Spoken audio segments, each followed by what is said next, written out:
when you have media just being overly critical and calling the president horrible names for no reason and without evidence, without proof, it shouldn't surprise us that this type of rhetoric takes place. If you look at what it appears that this defendant had in his past, we're talking about somebody who was college educated, who has a job, who was otherwise living his life, but he chose to do what he did.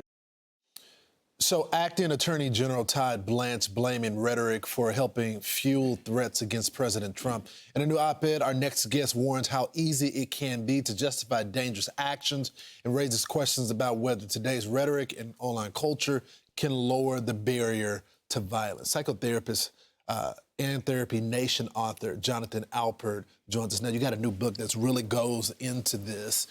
People should get it.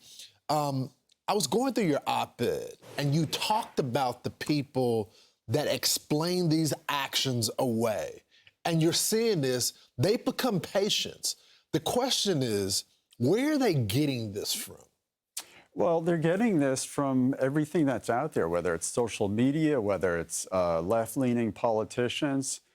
They're hearing this, and if it gets into the head of the wrong person, they're going to take action. They feel it's their duty, their moral right even, to take action and eliminate this person that they hate, whether it's Trump or Charlie Kirk. So in their mind, they've rationalized this behavior. And we even have micro-looting now, and that's just... Or social murder. Social murder or micro-looting, and that's permission to break the law. And to me, it's absolutely crazy. And I wouldn't be surprised if we have therapists in this very city who approve of that, their patients doing that. Is that a field, is that an actual study where these non-criminal acts, but what people feel like is a harm to society from their political perspective, that it is justified a reaction to that? Well, they do, and it's the same old rant, the same rant that we've heard from Bernie Sanders for years now. The system is rigged, corporations are cheating people. So in the mind of these people, they feel like it's okay to steal a couple items from Whole Foods or even more from Dwayne Reed. I believe you can steal up to $800 worth of product now.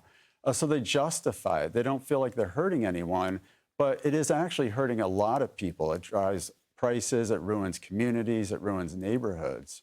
And part of the problem is my profession. We have therapists that are dividing this country. I actually know of therapists who refuse to treat someone if they voted for Trump. Are you kidding me? I'm not kidding. I know of dozens of therapists that do that.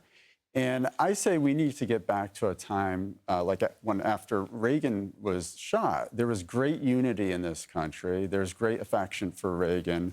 And even his surgeon, when asked if he was a Republican, he said, today, Mr. Reagan, we're all Republicans.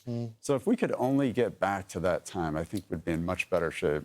Unfortunately, the data doesn't support that. It doesn't. 1 in every 7 Americans think political violence is sometimes okay. Does that surprise you? It doesn't surprise me. We have people on TV who are spewing nonsense.